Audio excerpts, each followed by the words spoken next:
Y'all, welcome to our weekly coaching time. We're in a series right now on push weeks, and it's kind of a mini series that we've talked about it and sprinkled in here and there. It's not actually one of the 7 sales. It's a combination of using all of them at the same time. And last week we kicked off the push week by talking about what a push week was. We shared our most recent push week story from August. And if you missed that, I'd encourage you to join the Slack channel. You can talk to your coach about that, and we can get you into the Slack channel so that you can access those videos. But we laid the groundwork for that. We talked about what a push week was. This week, we're talking and hearing a little bit from John Bradshaw, which I'm pretty pumped about because he heard about push weeks a long time ago in Africa. He's experienced push weeks himself. And so he's going to share some of those stories. But in the days ahead, the weeks ahead of coaching, we're going to be talking about what does it look like to die to yourself and to really press into unity and collaboration in your city. And we're going to just talk about in week 4 of this series, following up. It's kind of the double blessing. We have some crazy stories of follow-up that have happened since our push week just this last August. And as of yesterday, another Discovery Bible study started out of our push week. So we've had 21 homes open because of the push week. We've had 17 Discovery Bible studies that have met at least twice. And we have 9 now that have met at least 3 or 4 times since August, meaning they've met every week since our push week. So we're super excited about that. And we're going to talk about the follow-up is the double blessing. And then the last week of the series, I think Jim Britz is going to share with us some of his experiences of what he just got to have in India. And because of the push weeks there, what they've experienced, I'll give you just one little drop. They sent out 10,000 pairs of disciples this last June. And I'll save the results of that so that when he shares the last week. But we're in this push week series. John, I love your heart, man. I got to meet you in person when we were in Lubbock in April. And John and I got paired up. He's been my prayer partner since then because we all connected with somebody. And I just want to tell you, he leaves like the best prayer audio messages on my phone of anybody I've ever met. I try to remember to save them every time because I go back and listen to them sometimes.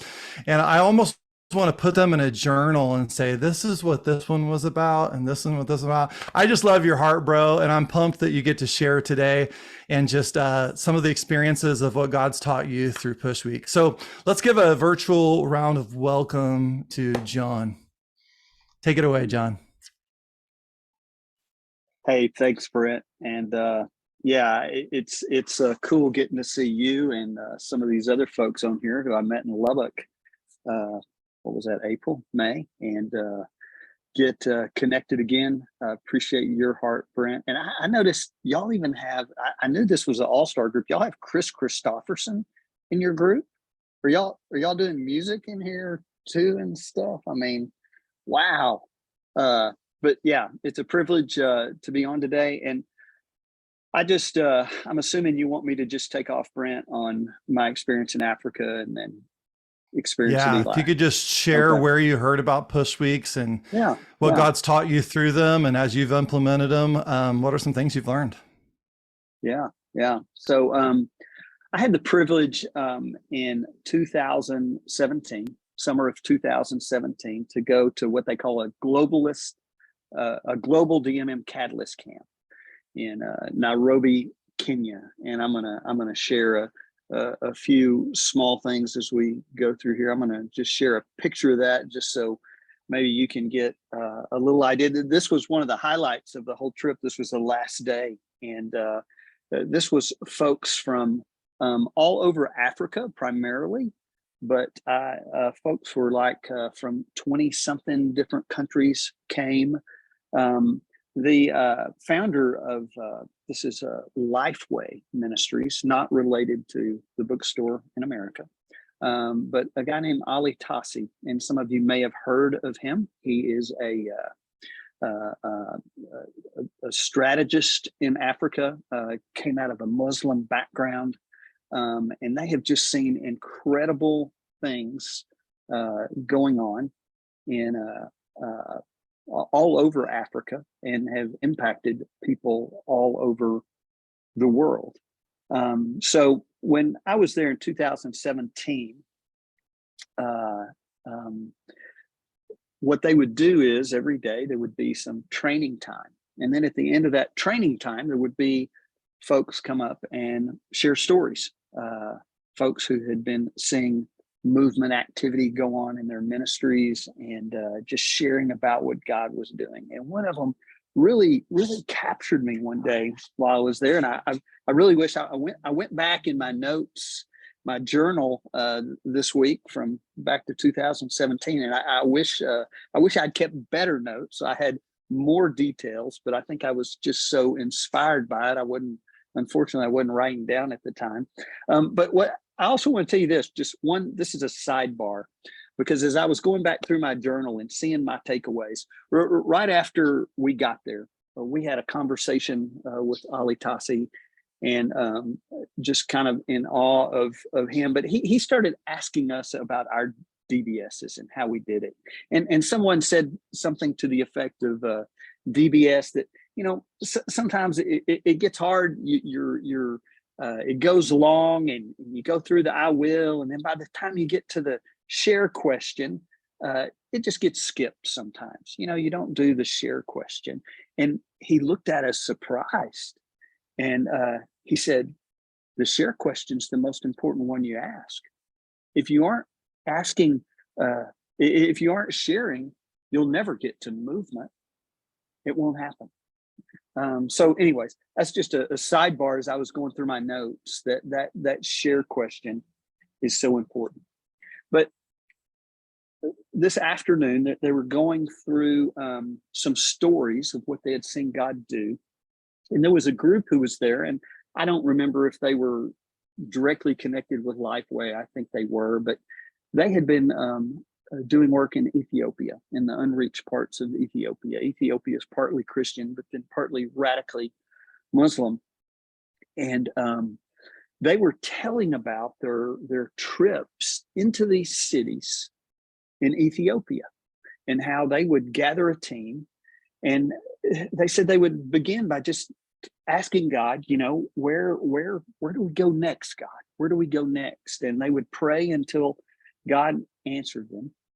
And then they would gather their team, and they would plan a time to go into this city wherever God had asked them to go in Ethiopia together. And then he said this. He said we would start by spending an entire day, our first day together, praying and fasting.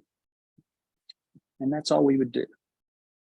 And then we would spend the next 8 days strategically going out amongst the lost. And that just really impacted me as I was sitting there and thinking. It was way beyond the scope of what we were doing at that point. But I thought, wow, what a simple, powerful idea. That's kind of like Matthew 10 and Luke 10, right? And they literally, because they lived in Kenya and they were going into Ethiopia, they literally were living in the city for those 8 days. And part of what they were doing during those 8 days is trying to raise up new harvesters, new catalysts. So when they left in that after 8 days, they would continue coaching, but they would already have catalyst on the ground. So it just struck me in so many ways, how powerful it was to gather all your resources and spend extended time in one place and all these different aspects of what they were doing. So when I came back, I shared that with Chris and our leadership team. And we began to talk about, after a time, hey, we need to do this. We need to try this. And so about a year later, in the summer of 2018, we decided to try our first push week. And I don't really remember, they didn't call it a push week. Somehow we started calling it a push week, but where we were going to push in to the lost, where we were going to push into places where the good news was rare, where we were going to push ourselves to go into places that we hadn't been and to do things we hadn't been doing. So as we started the process, as I recall, we started asking God, where do you want us to go? Where is it? We need to do this push week, and we gathered our staff because we wanted to include our staff. This was a staff driven, staff led. We may have had a few other people not on our staff, but spouses of our staff and such who went with us, but this was primarily our staff. And we set a date a few months out, as I recall, to give folks plenty of time, because we were going to ask our staff to give a large chunk of their time during this week. And this was we still had services going on. We were still a full-size elephant church and all functions, but we wanted to plan so that they had plenty of time that they could contribute to this during the week. And as we prayed, I know Chris and Tyler and I guess at that time, we already had a neighborhood that we had been going into. I can't 6-9 months before this that we had regular contact in certain parts of this neighborhood. So it was pretty obvious to us, God wants us here. And we actually had 4 teams, probably 5 to 10 people per team. So we had somewhere between 20, 30, 35 people who we did this with, but all 4 of the teams, they became teams because they had different areas of town, or one of them was in the jail, the local jail.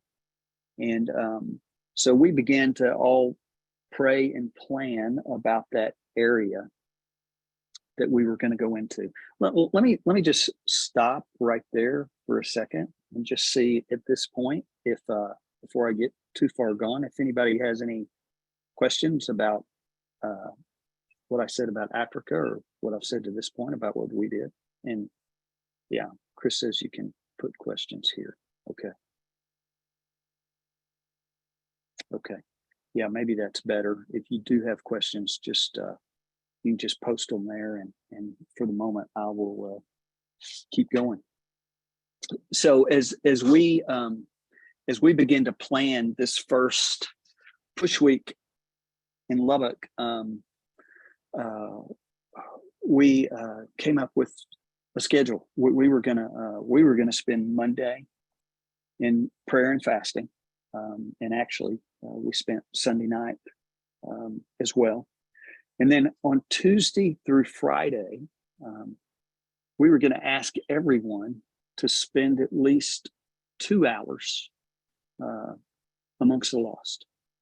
Each of not 2 hours cumulative, but 2 hours a day. So we were serious about the time we wanted to spend, and some people spent a lot more than 2 hours.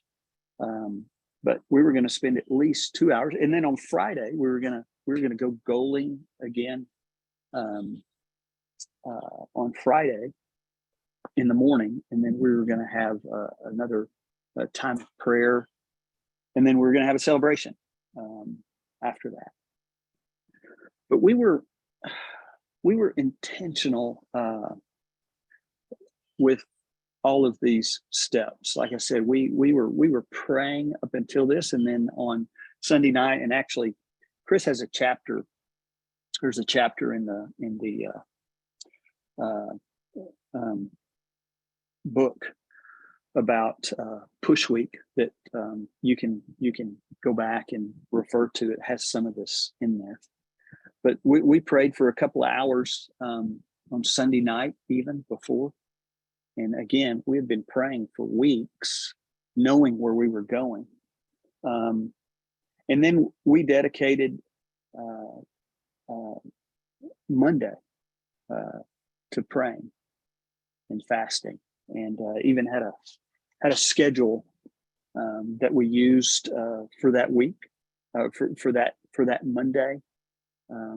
our schedulers of praying and fasting for that day. Get this off. And then we also every other day during the week we would between 1 and 2 we would pray together. So we prayed a couple hours Sunday night together, specifically this week. Then we prayed and fasted together on Monday, and I want to say we were together 4 hours that day, and asked people to fast. And then we were praying 1 to 2 every day, every other day, Tuesday, Wednesday, Thursday, Friday through the week. So that was an essential for us.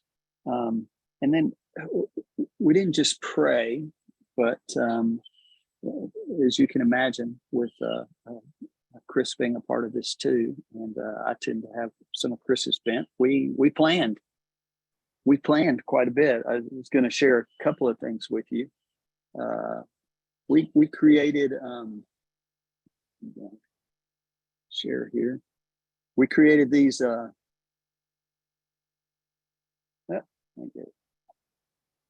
We created these maps of the area we were going into, and we had these were apartments complexes. So this is, it looks small, but these are, gosh, I don't know, this probably has 80, 100 apartments. This Falcon Cove, this Village Square probably had 40, 30. And so we figured out what we had already covered. We figured out apartment complexes we hadn't covered. We figured out these were housing developments. This is a Pipsy neighborhood.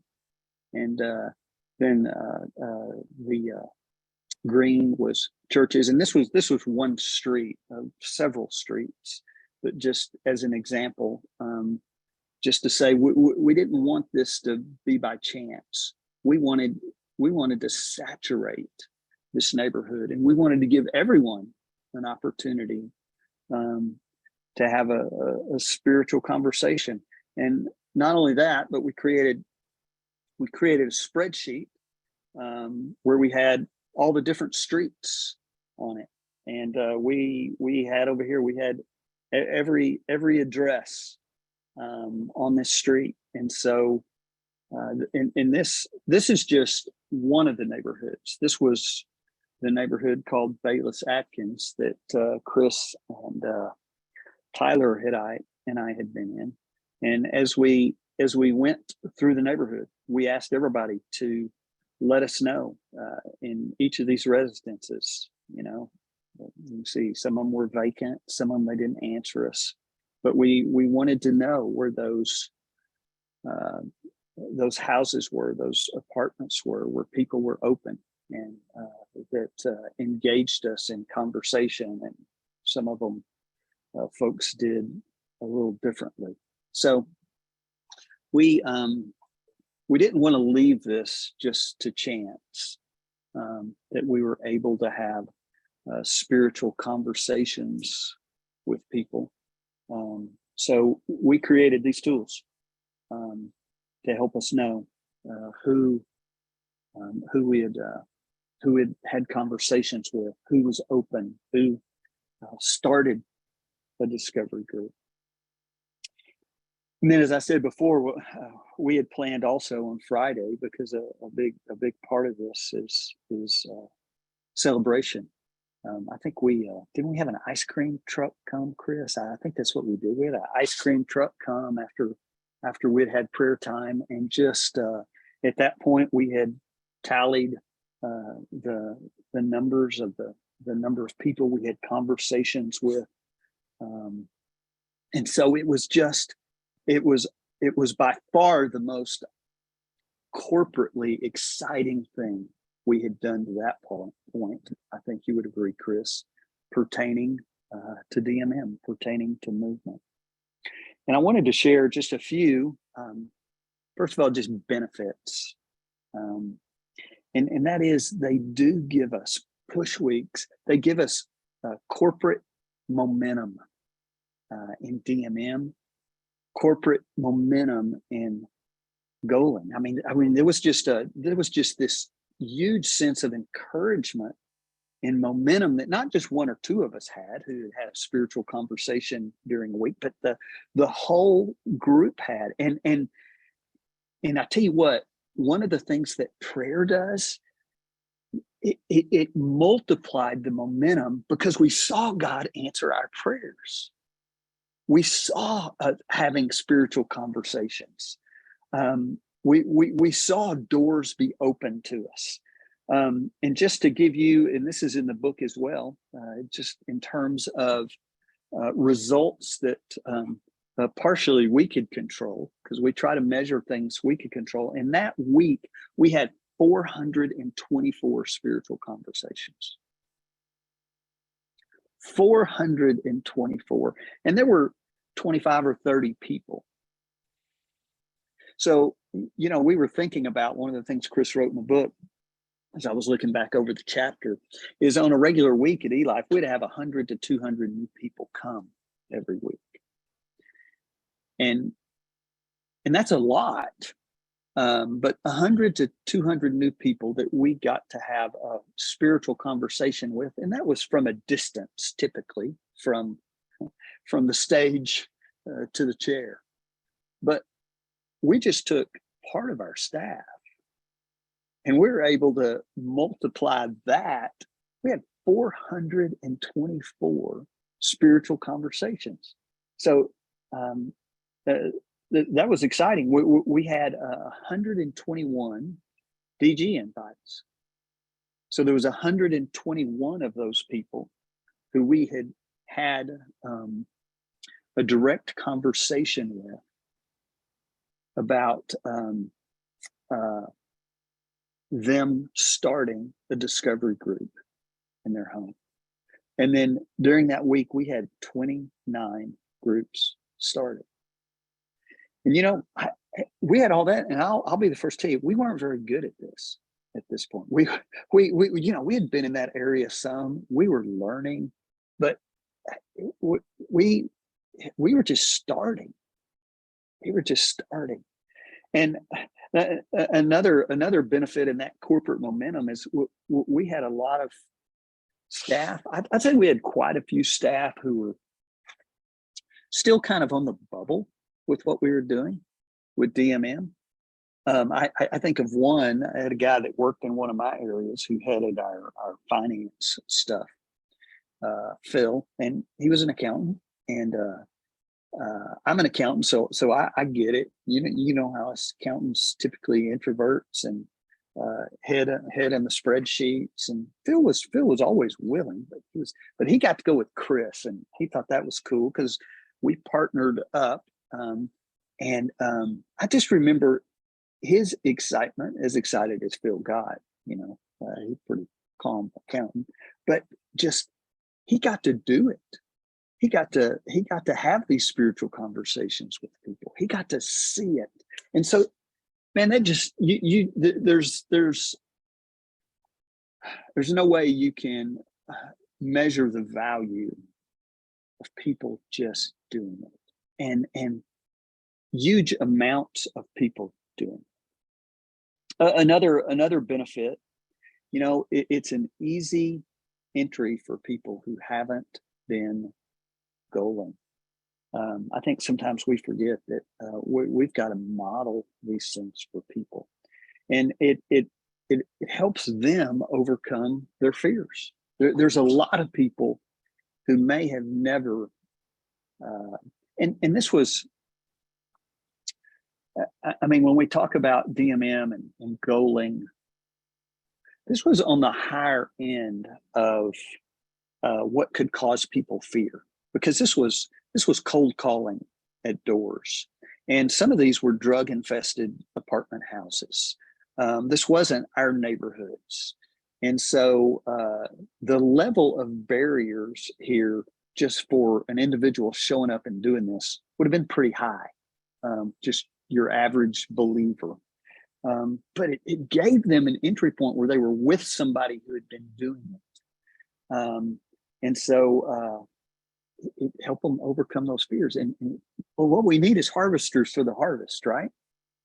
I mean, and how will a potential harvester ever know how to harvest if he's not shown how to harvest? And so it was powerful for us in that sense. Another thing it did, another benefit, it can give people at least a renewed vision for the lost. Even our staff, we spent so much of our time alone or just with saved people. But when you spend days among the lost, it gets real. You see, you feel the need of people. You hear the pain. You just start praying more. And maybe you start understanding a little more what it says in Scripture when it says when Jesus saw the people, he had compassion for them because they were harassed and helpless like sheep without a shepherd. And all that just becomes more real. Just that renewed vision. And then one other thing in terms of benefits, is just breakthrough. We had breakthrough that week. A movement didn't begin that day, at least not yet, but we broke through a lot of theory to practice. We broke through a lot of listening to other people's stories, to having our own stories. Most of the people involved. And something else, I think we broke through, and Chris said something about this in the book of how would 1 million people ever be possible? That's almost silly, Lord. You know what? God could do this. He could do this. Look at all the look at this got multiplied. God, you could reach that vision. How powerful that is. So those are a few of the benefits I've seen. I think Chris would agree with these. Others with us. I have a few other strategy thoughts. Would it be best to stop now, Brent, and see if there's questions to answer, or keep going? Yeah. Do you guys have any specific questions about doing the push weeks or those benefits that he mentioned?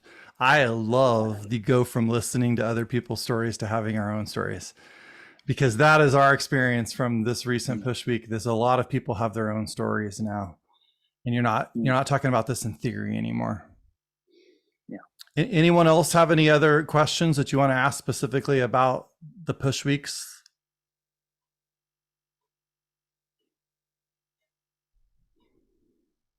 I love what Jade said in the comments too. John has a question. John, let me unmute you and ask it. Go ahead, John. Oh, you got to unmute, John. I'm sorry. John, hang on. Is it letting you unmute there? Unmute. Got there it. You go. Go ahead. When you were going door to door, what was the narrative, or what was the approach 2 by 2? I'm understanding, but what was your dialogue at the door, or what was some of the things you were looking to accomplish? And no, that's a great question. And we scripted out some things even.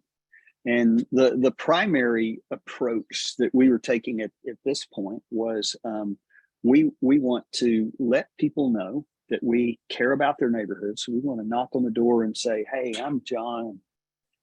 This is Bill. And we have been praying in your neighborhood because we care about your neighborhood. We believe that God cares about your neighborhood. And we've just stopped by today to see if there's any way that we could pray for you. We'd love to pray for you, pray for your family. Maybe if there's a neighbor you need us to pray for. And then obviously, John, within that, you try to make a connection there somewhere. Maybe there's something you see in the house, or maybe there's something you see their kid plays football from something, and you're trying to make one of those connections. But primarily, we were trying to get to the place of allowing him allowing us to pray for them at that point. And then as they allowed us to pray for it, we were trying to speak into that. I think this was before, at least from my perspective, I had really been committed to sharing a story before that point of prayer even. Now, especially thanks to some of you guys, I think it was Jim Britt's on here, one of the first one talking about sharing a story before you even pray. But so we were trying to pray, and then we were trying to see what they were open to moving forward. As far as especially seeing a DG start, seeing if hey, we've got a lot of God would like to work in your life many other ways. I just prayed for this. He would. Would you mind if we came back next week and shared a story with you? Come back tomorrow, share a story with you and your family. Chris, I don't know if you remember other approaches we had that initial push week, but yeah, I think we were also, John, just looking for needs we could meet potentially. So praying for them and seeing if there were any needs we could meet. I think some of us would, go try to meet that need right away and come back. And then again, weren't using stories a lot at that point, like John said, but I think we were asking him questions about, like my dad had found effectiveness in the jail and asking questions about if they were the spiritual leader of their family, if they didn't sense that they were, if they wanted to be, if they wanted to learn to be the spiritual leader of their family. I think we led with that as well. Yeah, that's good, because we actually had a gal who needed a refrigerator. Again, this was a Pipsy neighborhood, and we gathered a group of people and found a used refrigerator and took a refrigerator over to try to follow up. So yeah, that's good. Does that help, John? Yeah, definitely helps. It's sort of interesting. My wife and I have been going to an apartment complex, and when we were there last Saturday, we were introduced as the church that goes door to door, which was pretty interesting. And so I hear what you're saying. Awesome. John, Jim Britz asked any lessons you learned of what not to do.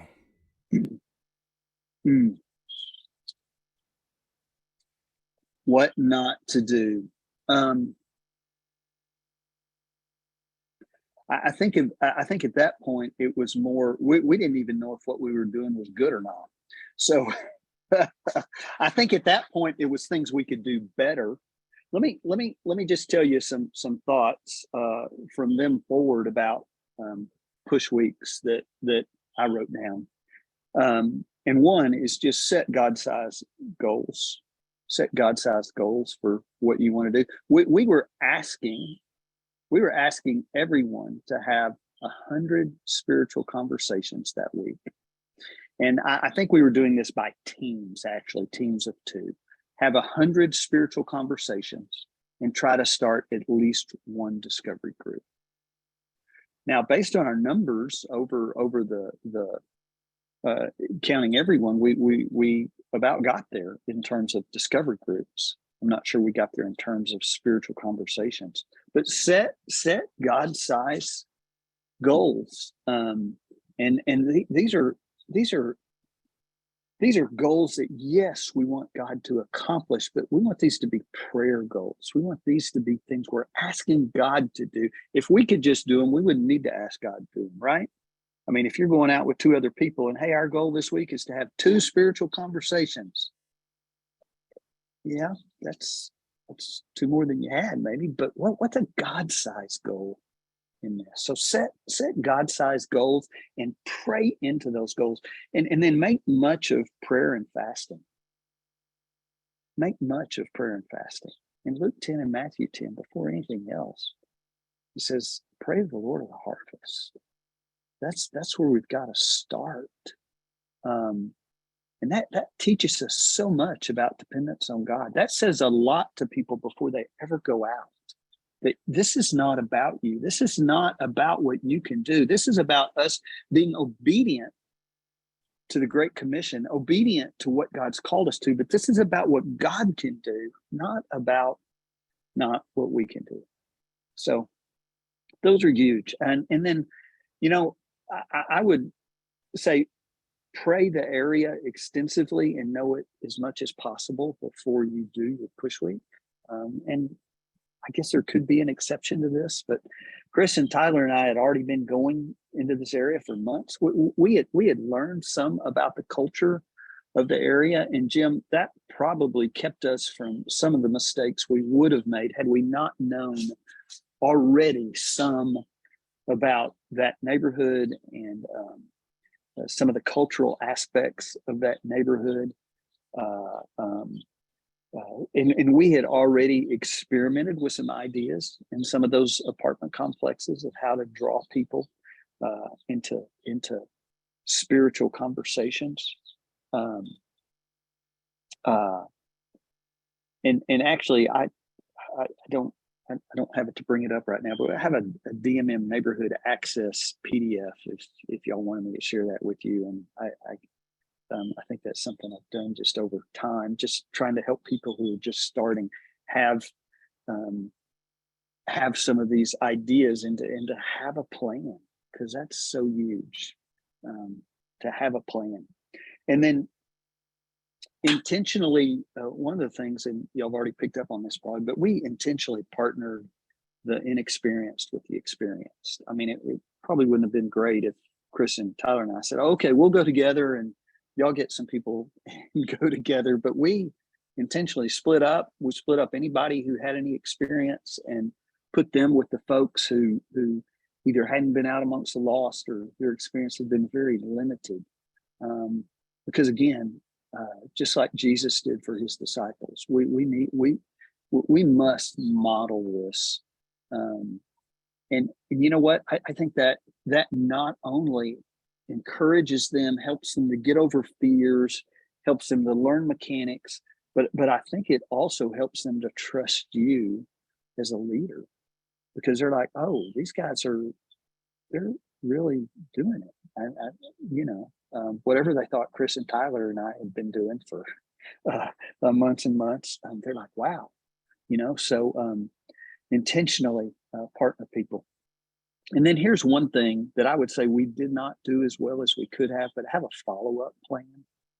And I think we had a plan for starting DGs. One mistake you were asking, Jim, that early on, I think we didn't do well is dropping everything and pouring into those DGs. And I may be talking about me personally, but Stan's always told us, when you find a person of peace, quit doing everything else. Go into that house and stay with them. And I think I know my group, we were too spread out and probably didn't pour in enough to those folks, but have a follow-up plan, both for those people who, I would say have a follow-up plan on several tiers. Obviously, those people who shut the door in your face and say, never come by again, probably don't go back by again. Those people who are somewhat interested and let you pray for them, but don't have aren't ready to start a DG. Now I have cards that I give out. I have and I know probably a lot of you do. I have cards that just have my name and number on one side and a couple of verses on the other side, and I give it to them. And if I can get a contact, I will. But one of the things that card does is put the ball in their court. Maybe 2 weeks later they say, man, I really need somebody to pray for me. I wish I knew how to contact those crazy people who came to my door a month ago. But even with those people, if you can go back by their house in a month and just say, hey, we came by and prayed for you, just seeing if there's anything else we pray for. And then obviously with the people who want to start DG, we're going to have a follow-up plan. But, we could have done better. I think Chris would agree, but we were just jumping in, man. We were like, we need to do this. And one other thing I'd written down, we're talking in principles here, and think outside the box what a push week can look like. When COVID began, people were saying, oh man, we can't go out amongst the lost anymore. This is, we can't do this. And we're like, really? Yeah. And so we begin to ask God, how can we do this? And one of the deals I know we've had with our churches here is a push week that's primarily a digital push week, a prayer walk, because there wasn't a time we wasn't really good to go up to doors and such. So we encourage people, everybody in your phone, let's have a push week with everybody in our phone, where you're going to contact 10 people a day with text. And we're gonna have a goal this week that we're all going to contact 100 new people, and to see if we can pray for, and to see if we can have further spiritual conversations with, whether that's texting or on Facebook.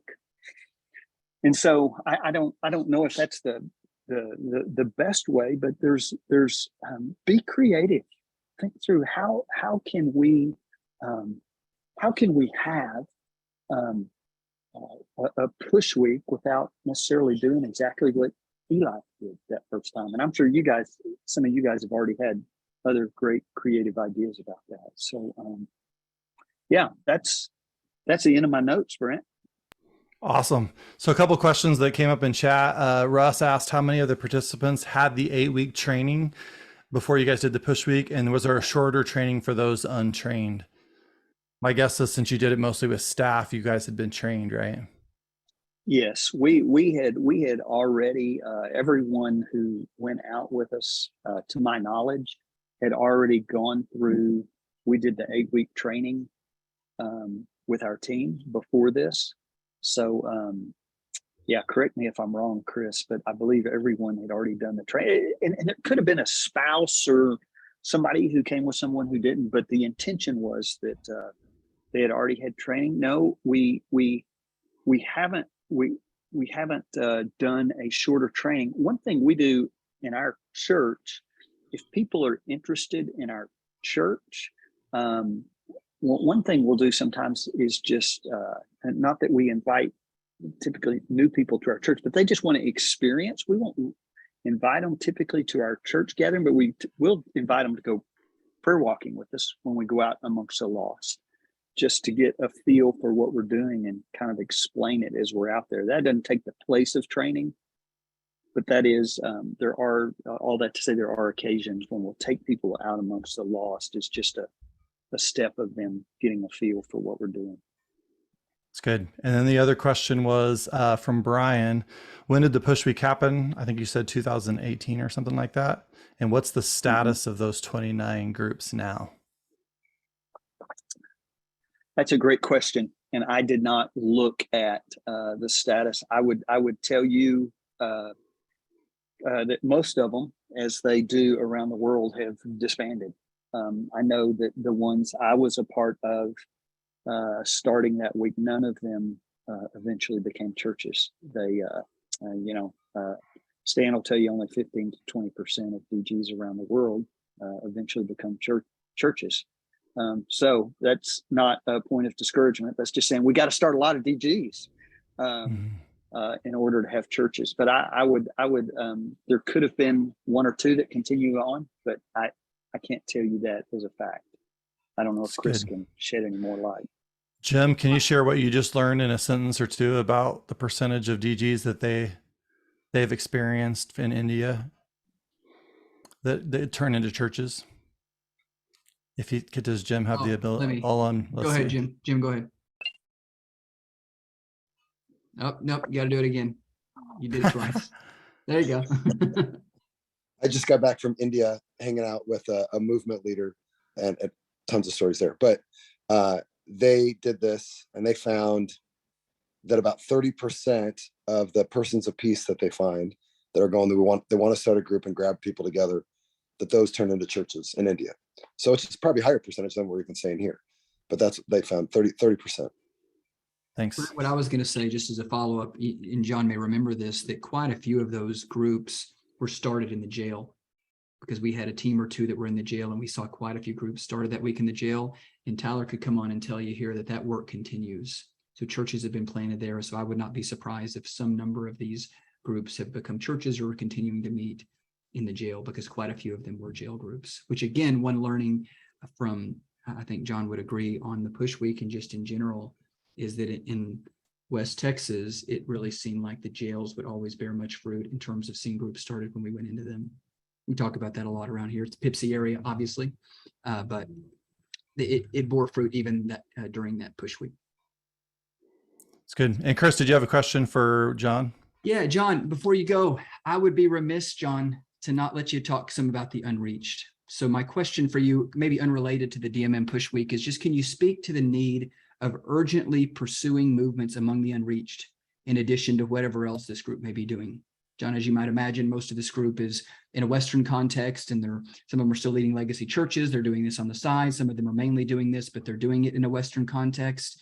And some of these folks may have mission partners, but some are engaged with the unreached, maybe some not as much. So you guys know John has been kind of directing our efforts among the unreached for years now at eLife, and he loves to talk about it as a great vision caster for it. But John, just speak to the unreached and the need to multiply movements among them, for all of us, in addition to whatever else the Lord may call us to do.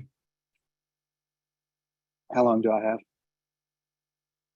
Take 8 minutes. Can y'all stay till no? Yeah. So y'all probably heard this, but our entry into DMM was amongst the unreached, amongst if you're familiar with Joshua Project, red countries as opposed to green countries. Red being those who have essentially no access to the gospel. And as we were becoming more entrenched amongst the red, especially in Thailand, we began to ask the question, God, why do we have one strategy there and a whole nother strategy here? And it seems like that other strategy around the world is working so much better than our strategy. And so we kind of came into US DMM through seeking to start movements around the world. Thailand, I can speak to Thailand specifically as an example. We always talk about do to one what you wish you could do for all, do for one what you wish you could do for all. Thailand is a great example around the world. 0.6% Christian, 0.6, 70 million people, 0.6% Christian. That means there's 450,000-ish believers in Thailand. And there are provinces, which we would call states in Thailand, many, who have 0 believers in them. And this is the same all around the world. And yet we continue as the Western church, for every $100 we spend as the Western church, about 6 cents, that's 6 cents, goes to the unreached. In other words, either we're pouring into people in the unreached, or we're providing resources for the unreached. And the reason this seems so unfair in one sense is that, people who live in America, people who live in West Texas, they have the opportunity to hear about Jesus every day. And often it's been said, why should one person get to hear twice when some people never get to hear once? And so when I'm in Thailand, I'm around people, I meet people every time I'm there who have never heard the name of Jesus. And what people don't realize, there are billions of people, about 40% of our earth, of the people on the planet, are in these unreached areas and never have an opportunity, can be born, live their whole lives, and die and never hear the name of Jesus. And in Thailand, for instance, there's stats, CIS stats, death stats. There's about 550,000 people a year who die in Thailand. And if you look at the stats of how many people know Jesus, that means there's about 547,300 people a year who die and go to hell every year. So every year we wait, and that's just Thailand, that's 70 million people. There's 1.4 billion in India and 1.2 billion in China and nearly 1 billion in Indonesia. So every year we hoard our resources, our time, our talents in the gospel. There are people perishing who've never even had the opportunity to hear about Jesus. And we know that's not God's will, right? He's not patient. He's not slow, if some consider slowness, but he's patient, desiring none to perish, but everyone to come to repentance. And so I just encourage you. One of the things also, if you're in a setting where you're primarily focused on the green or on the US, it's hard to become inspired. It's more difficult for your people to become inspired about reaching the lost, just because we don't have the unreached like we see around the world. And as we begin to focus on Thailand, as people begin to hear the stories, as people begin to understand that there were even this, you would be amazed how many people, how many Christians have never heard the term unreached. They don't even realize there's 40% of the planet who have never heard of Jesus, never had an opportunity to hear about him. So as people begin to hear this, I'm convinced that much of the reason we don't reach the unreached is just education. People don't know. As people begin to hear about the plight of those who never begin to hear, you would be amazed how people you never imagined become engaged and become passionate about the lost. 2414, who I'm sure, Chris, you've heard Chris talk about, is an organization of organizations around the world. And their whole vision is by 2025, that every people group on the planet will have the opportunity to hear about Jesus. That doesn't mean that everybody's heard, but every people group will have those in their people group who there'll be a presence of the gospel in every people group who can share with that people group. But man, if we're and y'all know 24:14 is about Matthew 24:14 is about the return of Jesus. And so until we get to this point where we see ourselves as responsible, not just for what's right around us, but responsible for the whole world, for every ethne, having an opportunity to follow Jesus, we're going to be stuck. But we want Jesus to come back soon. And for me, in my passion for Thailand, I want to see it in this generation. I'm tired of seeing that stat of 550,000 people dying a year and going to hell. Not because they rejected Jesus, but because they never even had an opportunity. So that's that powerful, John. minutes? That's powerful. Hey, would you, before we send out into groups, would you just take a couple minutes and pray over this group? And just, I appreciate your heart of prayer, but just pray an encouragement over them and send us off to our coaching groups. Love it. Thanks, Brent. God, my heart is stirred as you speak, Lord. And God, I just thank you, God, that you chose us to partner with you. You gave us a command, it says in Acts, to take your good news to the farthest parts, the remotest parts of the earth, it says in Acts. And so, God, just God, would you inspire us? Philippians 2 has been on my mind a lot the last couple of weeks. God is working in you, giving you the desire and the power to do what pleases him.